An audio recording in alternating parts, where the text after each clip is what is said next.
I'm really pleased to welcome to the show Terri Ann, who's written a book, Conflagration. And the word is this intense fire. And wait till you hear her story about her travels to Guam, the Air Force, and what happened with her. Terri Ann, thanks for hopping on with us. Well, thank you for giving me this platform.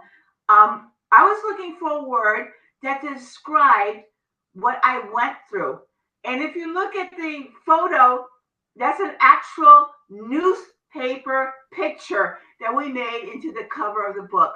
And down on the bottom, I think it's when you face it, it's the lower right hand side, two terrified looking girls.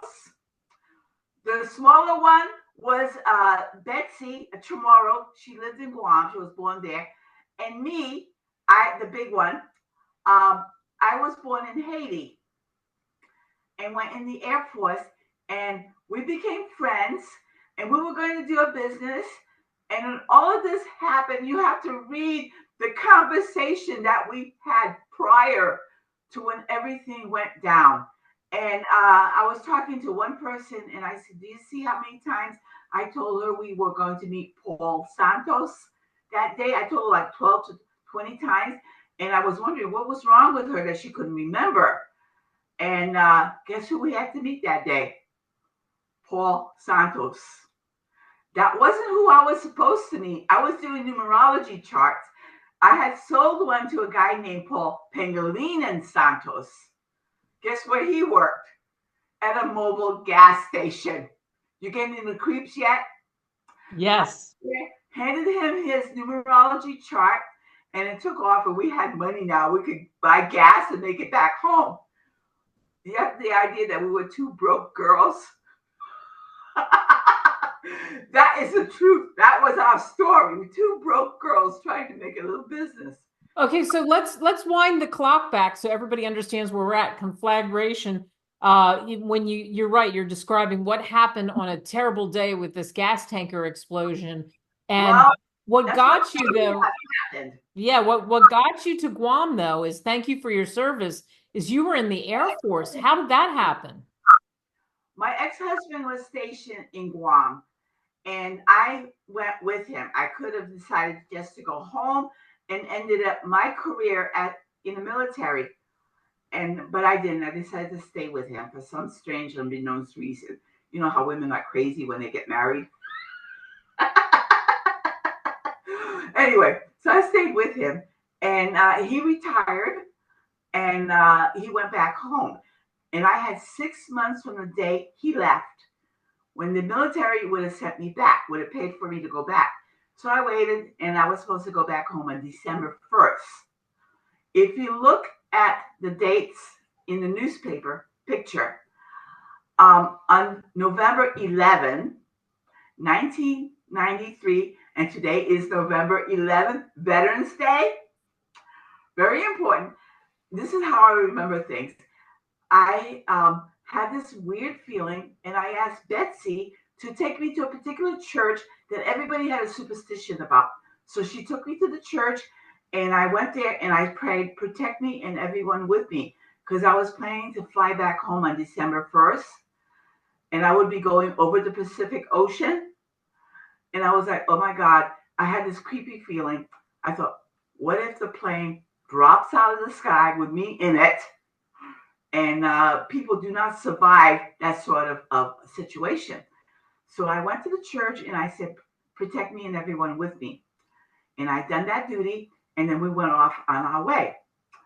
And Betsy was telling me that she went to school. The school that she went to had the same name as the school I went to in Connecticut. You getting creeped out yet? And then we're going around the corner and I look up and there in front of us is a mountain. And there was a truck that was swerving back and forth. And we're like, what is going on? Is a movie going on? So I'm looking for the movie trucks and everything. And I'm like, no, it's not a movie. And then the truck flips over and starts rolling down the hill. And Betsy and I were at the bottom of the hill. It was a 2-lane road, tiny little thing between all of these long hay like grass. It was dry as hay. I grew up around farms in Connecticut. I know when you light a fire near some hay, boom, and that is a conflagration, big fire. And I was like, oh my God, that truck started rolling down the hill. And I was like, what's going on? And I thought to myself, I don't want to die now. Instantly, the truck stopped. Instantly. I'm going to tell you one thing else. Something I saw. I never wrote it in my book. I didn't want to write it in the book because when you usually say something like that, everybody thinks that you're crazy. But this Right. is the truth. It looked like a hand formed out of the clouds to seize the truck and stop it. Wow. Yeah. How did it stop? I'm Yeah. sorry? Yeah. How did it stop? It's a mystery, right? Laws of physics says a body in motion stays in motion unless acted upon. I'm a geek, okay? Unless acted upon by a equal or opposite force or object, okay? There was nothing big enough to stop it. Not a pebble big enough to stop that huge truck. There was Wow. there was no wind. There was nothing. And I thought to myself, I don't want to die now. Instantly, the truck stopped. And then that's when I saw a cloud form into a hand and seize the truck. And I didn't want to write it down because I don't want people to think I was crazy. I don't exactly believe in spirituality. I'm a science geek. I'm a science fiction geek. I met my favorite science fiction writer twice, Isaac Asimov. Okay, that's real geek. That's a geek. Yeah. Isaac Asimov twice. Wow. So, writing about the story and reliving it, do you feel so fortunate that you and your friend survived that? I wrote on the front cover, on the cover of the book, "Why did I survive?" And I was leaving it up to my readers to give me the answer. 30 years I tried to figure it out. 30 years. It did not fit any laws of physics. Why did it stop? Well, I was watching a show on YouTube. It was about Genesis. Yeah. There's a guy, Joseph, of the multicolored coat. Guess what my maiden name was? Josephine? My maiden name, not my first name. Hmm. What was Philippines, your, what was it? Joseph. Yeah. Mother was Dr. Joseph. Oh, wow. Amazing.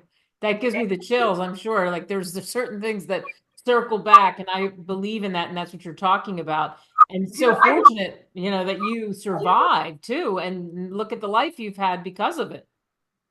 well, I had a lot of adventures in my life. I was born in Haiti. Okay. My father had to flee the country. He even got shot in the leg when he was a teenager Wow. by one of the Tonton Macoute. He had to leave the country. A lot of doctors left the country, they fled. It was a mass exodus. My father was among them. He sent for my sister and I. I was 3.5 years old, and my grandmother put me on the plane to fly to New York. I didn't know my parents. It was my Wow. mother who said to me, "Nous sommes maman and papa," which means we are mommy and daddy. Took me years to finally acknowledge maybe they are. They fed us, they dressed us, they sent us to school, they did everything parents are supposed to do. So maybe she is my mom. Well, she died recently, so Oh. you know. What do you hope people take away from reading the book? Look, you have to have faith. You are to do what you think that you want to do because you're born with a mission. My mission was to write. Since I was 5 years old, I wrote something in English for the first time. My mother put it on the refrigerator. And I was like, oh, I was so proud of myself. I wanted to be a writer since I was 5. Wow. I wrote so many stories, science fiction mostly. Well, I didn't have a thing to write about until November 11th, 1993. And I had something sensational to write about. Exactly. And And you think about that, and you think about the flames and what the just incredible. And you can see that, like you say, it's the newspaper on the cover, which you can get it. You can get Kindle version, all kinds of versions. You go to yeah, Amazon.com. they got my book. They got my book in Spanish now too. I don't speak Wow. Spanish, but they got it in the Spanish too. Wow. If you read, we made it all the way to the fire station.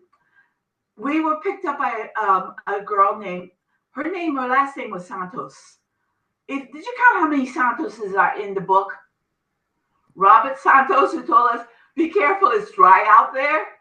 He came over, helped himself to coffee and asked what we were doing. And he said, be careful, it's dry out there in the middle of the Pacific Ocean, telling me it's going to be dry. Why? Who's Right. wondering? Right. I mean, what an amazing story. We don't want to tell everyone everything because we want them to get it and to read it. And it is, as you said, it should inspire you to set out with your path and do what's in your heart because it's certainly Do that's what what you talk you about. do what you want to do. My father wanted to control my life. He was a Jewish doctor, okay? If you ever watch Fiddler on the Roof, where the milkman says, I have no control over my daughter's life anymore, that was my father. When he heard I was going into the Air Force, he went berserk. He even got somebody from the orderly from the Groton sub base to come and talk me out of it. And then when the guy asked me, did you already take the oath? I said, yes. He said, there's nothing you could do about it. She'll be AWOL if she doesn't go. Wow. My father was not happy. But I had already escaped into the Air Force, and my poor sister had to listen to it for 3 years while my father BMC'd every single day about my taking off. What? You know something? I have a lot more stories than that. I'm going to have a second book I'm going to come out with. It's going to be called Peanut Butter Ice Cream. Ooh. I'm not going to tell you what it's about, but it Ooh. has to do with my life. And you see the gentleman that was here earlier? Sure. The love of my life, the man I dreamed about since I was a kid. He showed up at a game where I was playing with my daughter. We were playing Dungeons and Dragons, and he just walked straight up to me and asked me how the game was. And I didn't want to hurt his feelings and scare him and tell him this is the worst game I've ever been in. So I said, I've been to better. And look, there was a reason you were there. So we look forward to that next book. We could talk to you all day. We want people to hear the story and get the book. So Terri Ann, thank you so much. Well, you know something? I'm a writer and I have a lot more stories. I have a lot more stories about my life. I have I have stories. I wanted to be a science fiction writer, like my idol, Isaac Asimov. But hey, you know. You And did become a writer, and that's what we were talking about. So Terri Ann, thank you. there is a Haitian writer. You've heard of him. You probably don't relate his name, Alexandre Dumas. With his writing, he wrote The Count of Monte Cristo, The Man in the Iron Mask, and the famous one where his heroes go around, one for all and all for one. Do you know who it is? One for one and all for Three Musketeers. Ah, there you go. The author of the Three Musketeers was a Haitian man. I know. Yeah. You knew that No, that's what, and that tells you something again about the desire, putting it out there, and you fall in that same category. Terri Ann, thank you so much. already? Okay, well, I hope I fulfilled all of the purposes that you wanted me to say. You did. A shout out to my fellow veterans. Absolutely. Oh, Absolutely. Thank you to all veterans. well, you know, we're a bunch of crazy, like that. I won't tell you the secrets. We were out there in the desert where I worked as a radar technician. What we did in the desert stays in the desert. And that's perfect. That's the note that we'll